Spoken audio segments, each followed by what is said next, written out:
We have a great program, looking forward to that. We also have some special guests here, looking forward to introducing to you all. So, again, thanks for being here. I'd like to ask Curtis Brown to open us with an invocation, and then if you would join in the Pledge of Allegiance. Curtis? We all bow our head. Most holy and glorious Lord God, the giver of all good gifts and graces, in thy name we are assembled, and in thy name we desire our proceedings. As we convene today, let us take a moment to reflect on the shared value as we meet today in spirit of service fellowship. Let us take a moment to reflect on our shared values and purpose. As a Terrarians, our united efforts pave the way for lasting change. Helen Keller once said, "Alone we can do so little, and together we can do so much." Let her words inspire us as we meet today to think about the collective strength of this assembly and our efforts that make a lasting change for our community. In your name we pray. Amen. Amen. Thank you, Karen.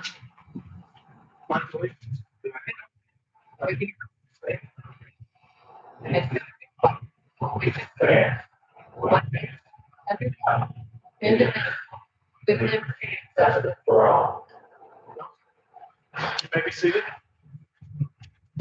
It's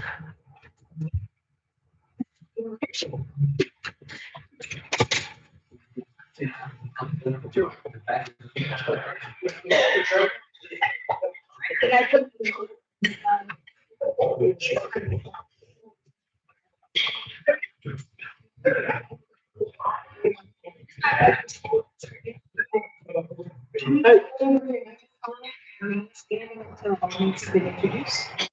And again, it's my pleasure to introduce our guests. When you next come, please stand and remain standing until all of you sign the call. First, Krista Evans, guest Marquette Baker with the District Attorney's Office with the Superior Court. My apologies. All right. Then Marquette has two other guests, Jake Winnie and Jeff Bendiger.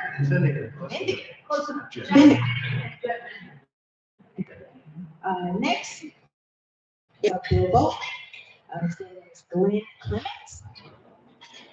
Next, we have Mark Foster, the Carrollton. We have Ken Pound, guest of Carlton Wood. Lastly, we have Tiffany Bray of Tabitha Lewis Coverson, Tiffany's Photography, Tiffany Bray Photography. Lastly, we will have Carl introduce his.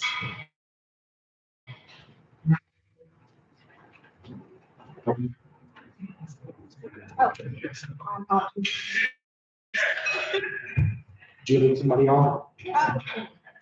Okay, it's my pleasure to introduce, the first person I want to introduce is Mateo Clivio. Mateo, if you'll stand. Mateo's been here 5 days. He just flew in from Argentina. He's our new GRSP student for this year, so he's a 2023-24 GRSP student. I think there are 46 students this year across the state of Georgia, is that right? And so that's a pretty good number. We took, my wife and I are hosting Mateo, and on Saturday night, they had a GRSP reception down in Columbus, and I met Ken Townsend. Ken, if you stand one more time, Ken is a trustee of the GRSP program, and I did not know that the GRSP program is the only program in the entire country. Georgia is the only state that has a GRSP program.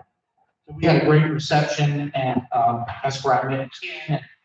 We took Mateo, we also took him out to eat. He likes to eat.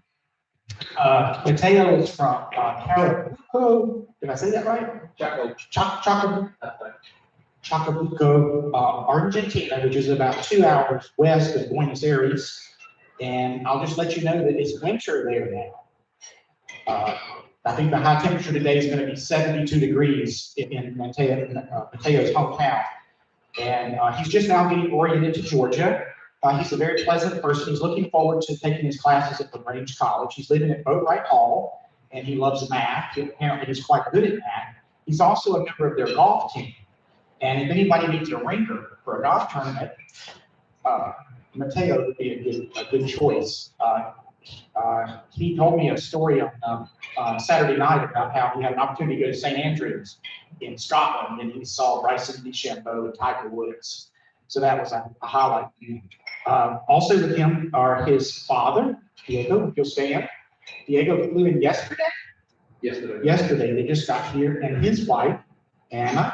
So his mother and father are here. So let's welcome them.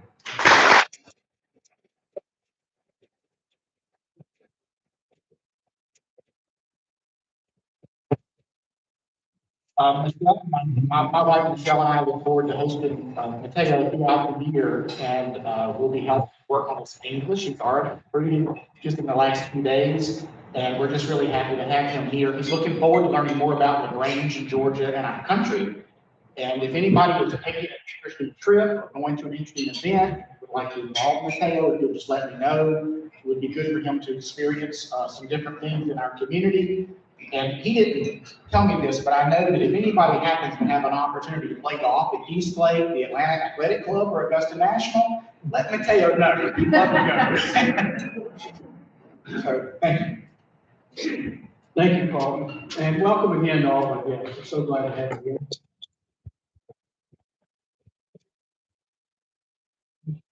Hey, I'm thankful that you're in LaGrange. We look forward to getting to know you better. It's been a while since we've had a GRSP student, so just glad you and your family are with us today. Thank you. So we do have a number of birthdays and anniversaries to let you all know about. First of all, Sonny Bogus, his birthday was August 10th. Chuck Newman was August 14th, and Brent Gibbs was August 17th. We have a few club member anniversaries with the club. So Kerry Weiss has been with the club for 4 years. James Van Shore, 6 years, Charlie Ferguson, 12 years, and Morris Jones for 21 years. Wedding anniversaries, Eric and Trina Marks, 33 years on August 11th. That's fantastic. And that's 3 decades, that's wonderful. But then you mention the next one, Ted Manbeese, 60 years.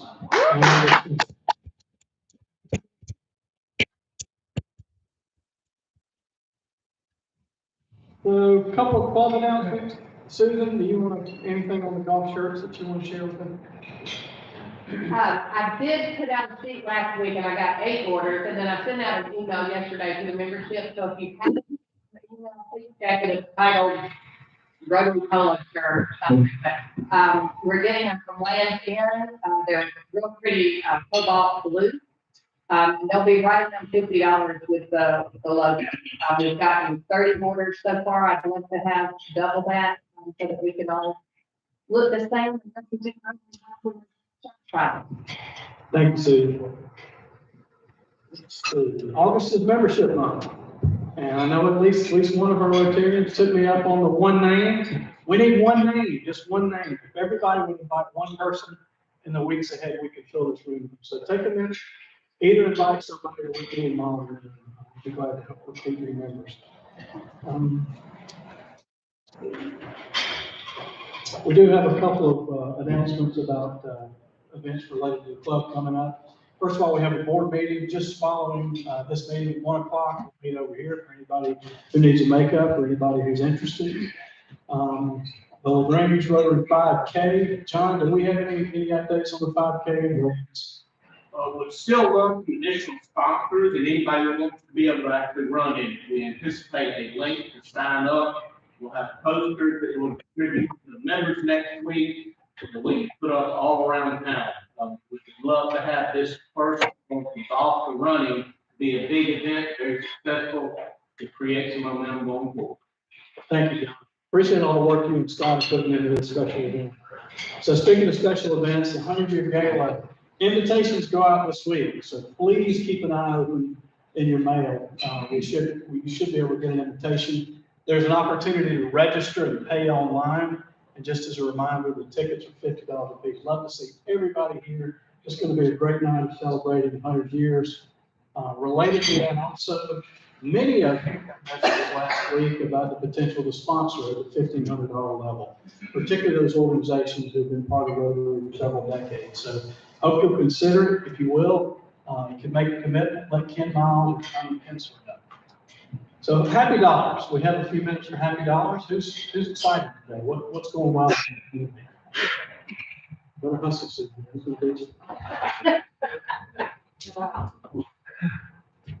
Well, we're happy that students are back. So if you hit the increase in traffic, we have a lot of students that are back.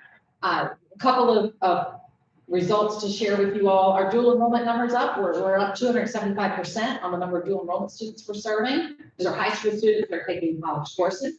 Transfer students are up 13%. New students, total population is up 2.6%. And our graduate student population is up 48% this year. So we're really happy.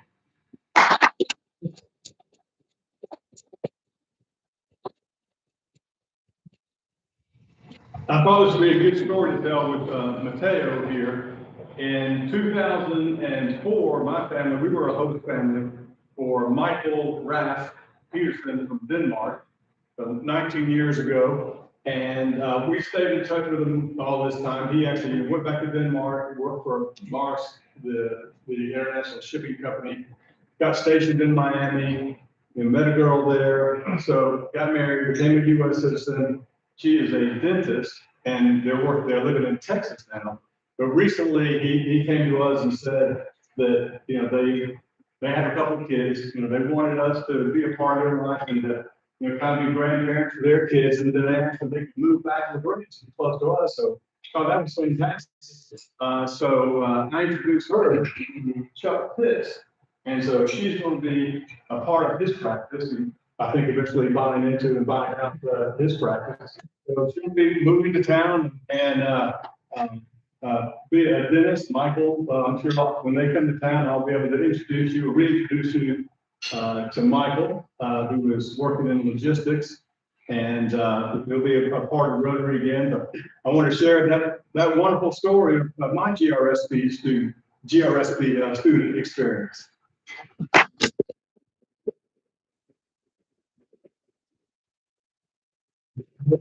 Did you hear this? Yes. Yeah. So, $5. So, that means I really think about this.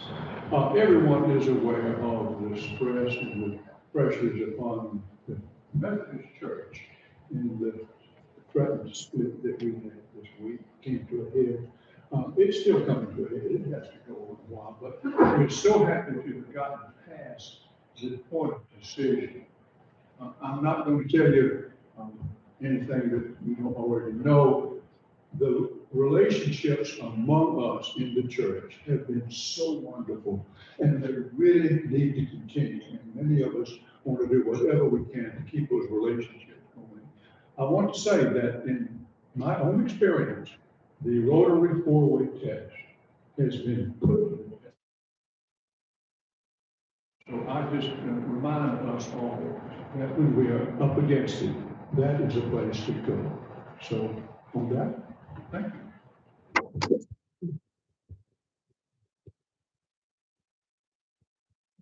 Well, Joe set a pretty high bar for the host family. That's future grandparents.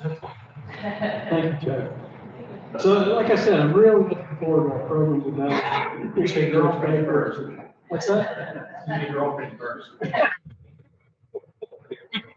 So appreciate Judge Baker for securing our program today. I want to ask Mark Bennett to come up and introduce our speaker.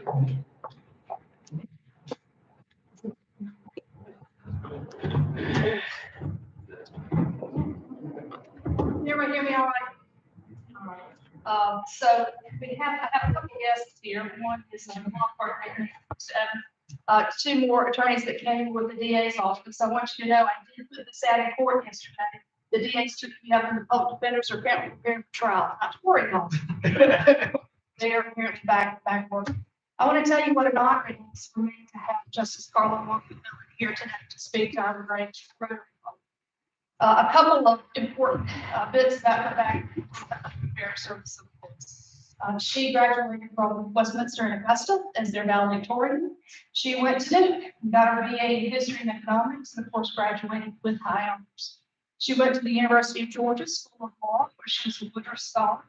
She was then one clerk to the Honorable William Martin of Kelly with the U.S. District Court in the District of Georgia. After that, she was a partner with Sutherland, Asheville, Evershed, where she practiced complex business litigation and appellate work. In 2010, she was appointed by Sonny Perdue to the Fayette County State Court. In 2013, she was appointed by Nathan Deal to the Georgia Court of Appeals. And in 2014, after her election, she was the first Asian American elected to statewide office.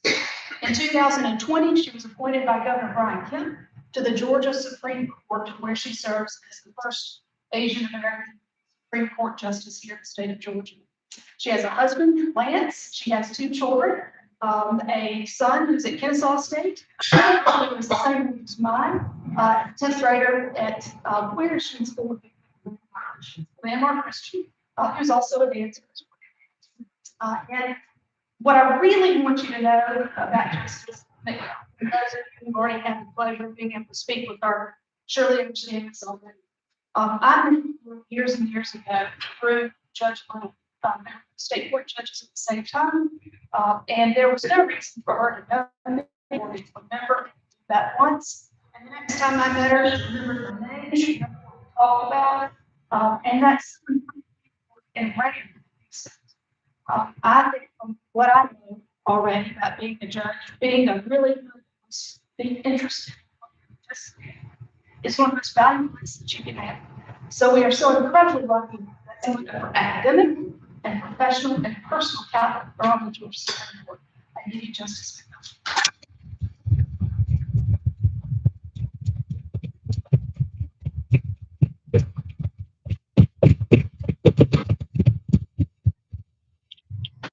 Thank you, Baker, for such a wonderful introduction.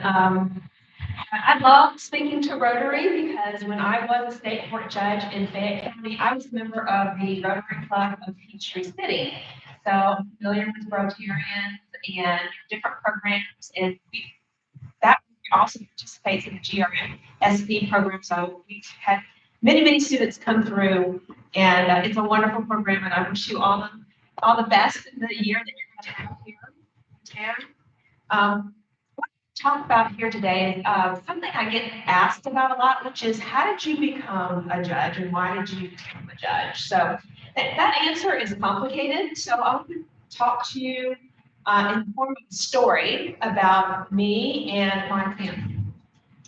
I was born and raised in Augusta, Georgia, and my father was also born and raised there.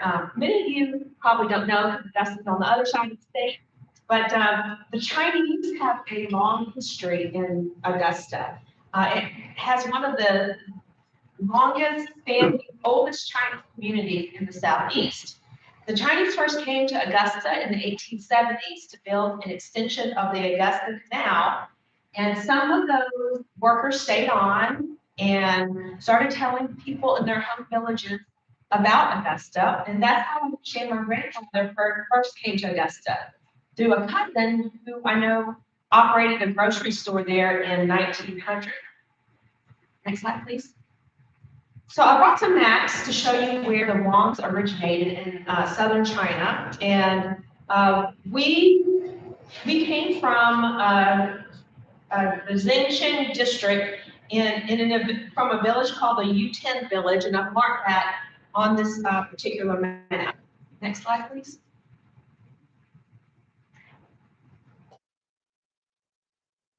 I don't know when my grandfather first immigrated to the United States. I know my father told me that he was in San Francisco during the 1906 earthquake, but I don't have any proof of that. I do know, however, that he was in Augusta by 1914, and in the next year, records show that he went back to China and married my grandmother, who was from a neighboring village. Now, if you know about history, U.S. history, you will know that during this time, this was under the time in which the Chinese Exclusion Act of 1882 was in effect. The Chinese Exclusion Act barred Chinese from immigrating to the United States because there was a fear that the Chinese would take jobs away and lower wages. But there were a few exceptions under the Chinese Exclusion Act, and one of those exceptions was for merchants. Now recall that my Wong cousin owned a grocery store in Augusta, and so did my grandfather, so he was able to come in under one of those exceptions. So I brought a picture of Angel Island. Upon returning to the U.S. in December of 1915, my grandmother, which, by the way, they came back on a ship called the USS Christmas. This was December of 1915. Records from Angel Island, which you can research, and I didn't personally research this, but there was a PhD student from Georgia State who did all this research on the Chinese in Augusta, and he came up with these records. So that's how I can pinpoint all of this information. But the record from Angel Island, which is the equivalent of Ellis Island on the West Coast in San Francisco, those records show that my grandfather was detained for 3 days and my grandmother for 12 days. Now, this was very common under the Chinese Exclusion Act because the immigration officials would conduct detailed examinations of the Chinese to make sure that they fit into one of the exceptions under the act for letting them in the country. So my grandfather and grandmother were released from custody. They stayed in San Francisco for a few months and then went on to Augusta in 1916 and started a family. Next slide, please. So my father was the youngest of 6 children. My grandparents operated a grocery store in downtown Augusta, like many of the other Chinese families at that time. The first Chinese operated grocery store in Augusta was founded in 1876, I imagine to service the Chinese workers who were there for the canal. But by 1915, there were 30 Chinese operated grocery stores, and according to the 1940 census, there were 63. Now, so basically there was a Chinese grocery store, Chinese-owned grocery store on every corner, downtown Augusta, basically. Now you might ask, why did people in Augusta need Chinese grocery? Well, the answer is they didn't need Chinese groceries. These grocery stores didn't sell Chinese food items. Instead, they were primarily established in the African-American community. And they filled the need in that community because white grocers at that time were pressured not to serve Black customers. So most of the Chinese, they operated the grocery store and they lived in the back room of the stores, saved money. They would work the store in the front. And my father was actually born in his family's grocery store. He was born there in 1927. And here's the only formal picture that I have of my father's family as children. Now, I believe this was taken in the spring of 1928 because my dad was born in August of 1927. And my father's the baby sitting in my grandfather's lap. And it looks like it's springtime. It's warm. They're wearing shorts. If you know Augusta, I think this was taken in a field near the old Medical College of Georgia. And I point out to you especially the second youngest child, the son who's standing next to my grandmother. This is my Uncle Robert, who's a toddler in this picture, and he'll figure into this story later. Now, I truly believe I wouldn't be here today except for a number of people who helped my family along the way. Next slide, please. The first group of people that really helped my family was the Chinese Consolidated Benevolent Association of Augusta. Here's a picture of the building. The CCBA was formed in 1927 by the Chinese community. And it was like a community center that welcomed new immigrants. It was a place to celebrate Chinese culture and holidays and also offer Chinese language schools to children. And I'm pleased to say that it's the oldest Chinese association of its kind here in Georgia. And then recently in May, the Georgia Historical Foundation actually granted it a historical marker. So the first organization of its type to have a historical marker. It was set up like right in front of this, where you see this picture. So the CCBA continues to flourish to this day. And when I was a kid, I actually took language classes there, though didn't really stick, but I know a little bit of Chinese. Again, that building is still existing in the downtown Augusta. It was originally a church and then bought out by the CCBA and changed into a community center. Next slide, please. Here's some additional photos that I brought of the Chinese school that was part of the CCBA. Now, you'll notice that I've marked a lot of these photos of the Georgia Archives, and that's because I actually found a lot of these pictures on the Georgia Archives website. It was in a collection called the Vanishing Georgia Collection, and I just typed in Augusta Chinese, and like a lot of these pictures just came up, and pictures of my family came up.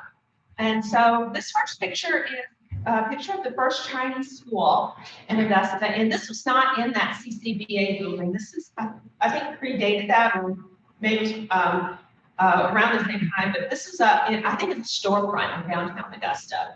And you'll see the Chinese language teacher is standing right there. Next slide, please. And so here's a picture of the Chinese students in 1933 and 1933 or 1934. And my Uncle Thomas, who is the oldest son in my father's family, he's standing right in the middle with the black belt on. You'll see he's right there in the middle. And next slide, please. And this slide is actually from my family's photo album. And again, you'll see that it's probably taken around the same time, because that's Uncle Thomas again, standing there with the same outfit on, the black belt, standing in the middle, got a circle. And then there's a Chinese language teacher who's standing to the side. That teacher that we saw in the first photo. Next slide, please. So in addition to the CCBA, another group of people that really helped the Chinese of Augusta was the First Baptist Church of Augusta. The First Baptist in Augusta is a historic church because that's where the Southern Baptist Convention was founded in 1845. But it was historic and important to my family in another sense because it reached out to the Chinese community and formed a Chinese Sunday school there in 1885, which I'm told is the oldest Chinese Sunday school in the country. And I brought with me some pictures of the Chinese Sunday school, which continued to meet throughout my childhood until recent years. I think it stopped maybe about 10 years ago. But the Chinese Sunday school would meet in the afternoon at 2 o'clock after the church would have regular Sunday school and services in the morning, and the Chinese Sunday school would meet in the afternoon. And so here's some pictures of the Chinese Sunday schools from 1923. It's actually quite a large group of people. Next slide, please. And again, from 1926. Next slide, please. in 1950. So you've seen it was very vibrant over a number of years. But the First Baptist Church was also specifically to my family because one of the pastors there took an interest in my Aunt Margaret, another one of my father's siblings, and recognized that she had some special talents. And you can imagine my grandparents didn't really speak English that well and didn't know anything about the university system or culture here in the United States. So that pastor actually helped my Aunt Margaret apply to Mercer University and helped her get a scholarship, and then also then helped her attend the Medical College of Georgia. Next slide, please. And because this was during World War II, my Aunt Margaret went through an accelerated undergraduate program and then also an accelerated MD program. So she ended up graduating from MCG, which was called the University of Georgia School of Medicine back then. But she graduated when she was 22 years old. And you see, she's circled in that picture. And you'll also notice that this is her class, and she's one of only 2 women in the class anyway, and certainly the only person who is of color in the class. And I'm proud to say that my Aunt Margaret was the first Chinese American woman to graduate from the Medical College of Georgia with an MD, and she was first to do so in the Southeast. And she was a huge influence on me growing up. And I don't think she would have been able to do that without the help from the pastor from First Baptist Church. Next slide, please.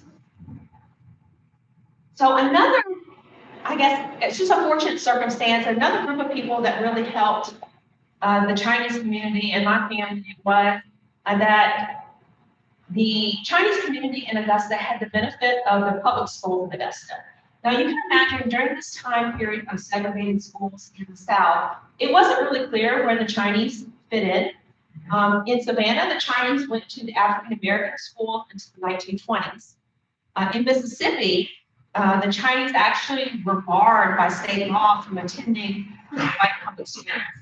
And that was challenged, and the case went all the way up to the U.S. Supreme Court in a case called Gong versus Rice in 1927. And in that case, the U.S. Supreme Court upheld the decision to ban Chinese from the white public schools, citing the infamous case of Plessy versus Ferguson.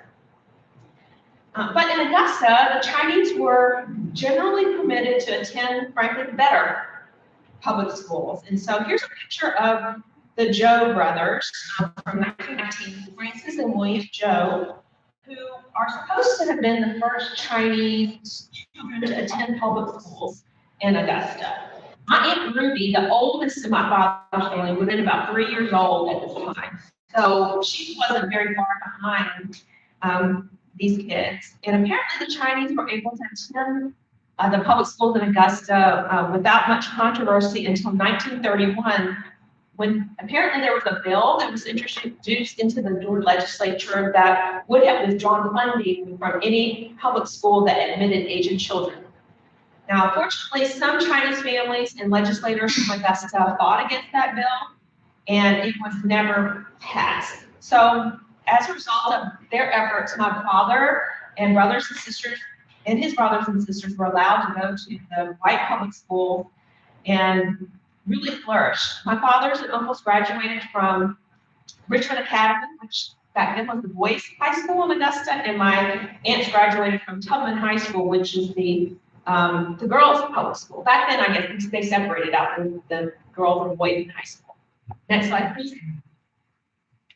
So after graduation, my father went on to go to the Citadel and graduate there in 1950. And when I was doing this project about my family, I was researching whether Dad was the first Chinese American to graduate from the Citadel, because I thought 1950 is kind of early, and also back in the 90s, there was all that controversy when they let the first woman into the Citadel. Very traditional place. Well, after doing some research, I found that my dad was not the first Chinese to graduate from the Citadel. There was actually another Chinese man from Augusta who graduated there in the 1930s.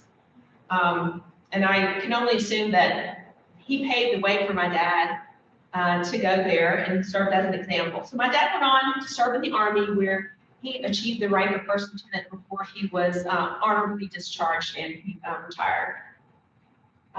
Next slide after this. So here's a picture of my Uncle Thomas, who I showed you, who was in the Chinese school pictures early on. So my Uncle Thomas ended up serving in the Army during World War II. And here's a picture of him with his Army buddies in the early 1940s. It was a picture of my family's photo album. I'm sure my grandparents never imagined that they would have a granddaughter who was a lawyer, much less a judge. And when I was growing up, I really didn't know many lawyers at all, other than a few dads of some of my friends. And we never went to court, we never had any contact with the justice system, except for the day that my mother was naturalized as an American citizen. My mother's from Hong Kong, and I came to the United States to marry my father. And I can remember going to federal court and watching her being sworn in when I was a small child. Now, my parents, they were like many Chinese parents, if you know that community, and wanted me to be a doctor like my Aunt Margaret. But that's not where my passions were or more my talent. So with a degree in history and economics, I knew I had to either go to graduate school or law school, and I chose law school and haven't looked back. Now, if you were to ask me when I was still practicing law what I would do for the rest of my career, I would have told you I would have stayed in private practice. I was with Sutherland, Admiral Brennan, a large national firm at that time, which had offices in Atlanta. I was with them for many years and enjoyed my practice, my law partners, and my clients. But what changed in 2010? Now, I live in Fayette County now. I lived in Fayette County then. That's close to where my husband grew up. My husband grew up in Coweta County, so well, he's basically. So in Fayette County in 2010, we had a couple of Superior Court judges resign due to some lapses in judgment. And so that was 2 out of 4 judges out of the judicial circuit. And so I started getting really worried about the judiciary. I started really getting worried about our community. I mean, it was not a good time for the legal community. So when there is a vacancy here in Georgia on the state or Superior Court, the governor appoints. And so the governor and the Governor's Judicial Nominating Commission had put out a notice that they were taking nominations for those positions. And so I started thinking about applying for those positions. And after a week of soul searching, I decided I wasn't going to apply. And that was because I was very happy with my law practice. I was also making a bunch of money, so that's good. And I also knew that if I got a judgeship, I would have to then run for election. If you get appointed as a judge, you then have to run for election in the next general election. And that was something I never really wanted to do. So I told my husband, Lance, that I wasn't going to apply for the positions. But what changed my mind were my 2 kids. At that time, they were young children. Now they're almost 20 and almost 16, a sophomore in college and a sophomore in high school. But back then they were little, they were 3 and 7. And I started thinking about what I would tell them about serving the community where they would be growing up. And especially for my daughter, I wanted to be an example to her of not staying comfortable in my position and taking a risk. So with the blessing of my husband, I applied for the Superior Court judgeship, and I ended up getting appointed to the state court when the state court judge was elevated to Superior Court, and then Governor Perdue backfilled me into the state court position. Next slide, please. So I brought a couple of pictures from my first investiture, which is when you get sworn in by the governor at the Capitol. It's really, a nice proceeding. But I brought them because, next slide, please. I brought them because my children are so cute in this picture. I These are probably the only pictures that they made, taking their lives with the cabinet secretary. So who knew at that time what Governor Perdue would go on to do? Next slide, please. So here's another picture from the investiture. And this is the Long family and the McMillans with the governor. And you'll notice the elderly man in the bottom left-hand corner of the picture. And that's my Uncle Robert that I told you about, that I pointed out in the first picture of my family. And this was just a few months before he passed on.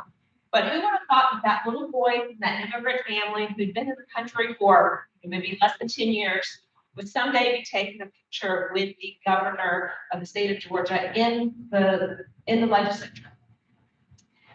So after my appointment to state court, all my fears were fulfilled, and that I soon learned I would be challenged in an election. And so after some hard work and about a year of campaigning, I ended up winning that election in 2012. And looking back, I wouldn't trade that experience for the role. Well, first of all, I won, so that's good. But campaigning gives you great fortitude, and it forces you to take stock in yourself and your goal, and you have to be able to explain that in like 5 minutes that they give you at these meetings. Because if you're a judge and you're running for election, you have to talk about yourself. You can't talk about cases, you can't talk about what you're going to do as a judge, but you can talk about yourself. So that's what I did. So after I won the election in 2012, I didn't have any other thought other than what I would do as a state court judge for the following 4 years. But this time, a position opened up on the Georgia Court of Appeals, which is our intermediate level appellate court. Most of the time, if you have trial appeal from the trial courts here in Georgia, most of those appeals go to the Georgia Court of Appeals. A very busy court. The Court of Appeals in 2012 had an opening through the retirement of Judge Harrison Adams. And several of my friends casually asked me if I was going to apply for that position. And I basically said no, because I had just fought really hard in my election, and I didn't have any other plans except to stay in state court. But this time, someone I really respected reached out to me and said that I should consider applying. And I did, and I was honored when Governor Deal appointed me in 2013. Next slide, please. So here's a picture of me at the Longs with Governor Deal. And I ended up serving on the Court of Appeals for 7 years. As Judge Baker mentioned, I had a statewide election in 2014, but I didn't have any opposition. So that's the best way to run for election. And then I was serving very happily. In 2019, Justice Robert Benham on the Georgia Supreme Court decided to retire and step down. And that allowed an appointment by Governor Kemp. As I mentioned, the way it works here in Georgia is that if there's an opening in the judiciary, the governor appoints under the Georgia Constitution. There's not a confirmation process like you would be familiar with in the federal system. The governor appoints. And traditionally, what a lot of governors do is they have an entity called the Judicial Nominating Committee, just people who serve at the pleasure of the governor, who take in the applications. They do a interview of all the candidates, and then they create a short list, and then the governor interviews a short list, and the governor appoints after that. So that's the whole, each time I got a judgeship, that's the process I went through. So in 2020, early 2020, I applied for this position. I interviewed with the JNC, got on the short list, and I interviewed with Governor Kemp on the Tuesday in March before the state shut down. And I didn't expect to hear anything for a while. I was just like everyone else. We were at home watching the news, waiting for the curve to flatten. You remember that? We're going to be back. The curve is flattened. So I was waiting at home, working from home. And a few weeks later, I wake up in the morning and I have a text on my phone. And it says, "Hi, Judge, this is Brian Kemp. Call me." And I thought, okay, I hope this is for real. I did. I called the governor back and offered me the spot on the Supreme Court, which I took.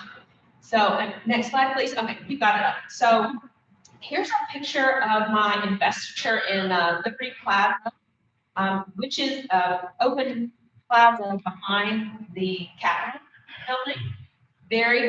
It's very different from my investitures. I was not allowed to invite anyone other than people in my immediate family who lived in my same household, like my mother, my brother's sister. Nobody else was allowed. I wasn't allowed to tell anybody what was happening because the government didn't want people to drive by. And we were well over 8 apart.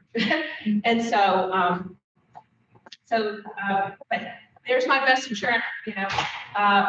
So that really brings my story to the present day. Next slide, please. So this is a story from China to Augusta to the Georgia Supreme Court. And if you take anything away from my family story, I hope it's the importance of reaching out to people who may look different from you, who may speak a different language, who may eat different kinds of foods. The help that my family and I got along the way was invaluable and really opened up a lot of the opportunities that I had in my career. I'm extremely grateful for all the people who helped me and my family, and I hope to in turn pass that along and encourage you to do the same for people in your community. So there's my story, and I don't know if there's time for questions, but I'm happy to take a few questions. You just want to do that? 1 or 2 questions. Okay, great. Questions?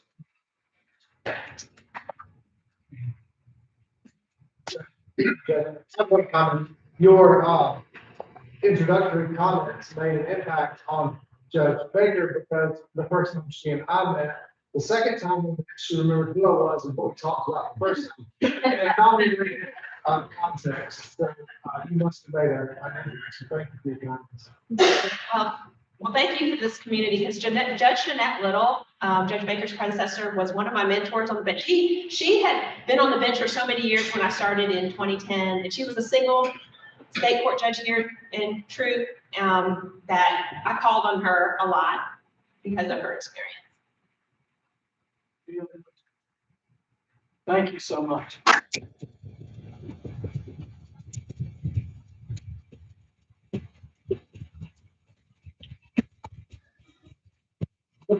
David Story, thank you so much for sharing your journey with us. Judge Baker, thanks for bringing such a great program to us today. Again, our guests, we're glad you all came to visit today. Hope you'll come back. And we do have a board meeting after this. As you know, as a former Rotarian, polio, eradication of polio is the top of our list. So Rotary International's list. So in your honor, we'll be making a donation to eradicate polio. So that's all we have for today. Thank you again for being here.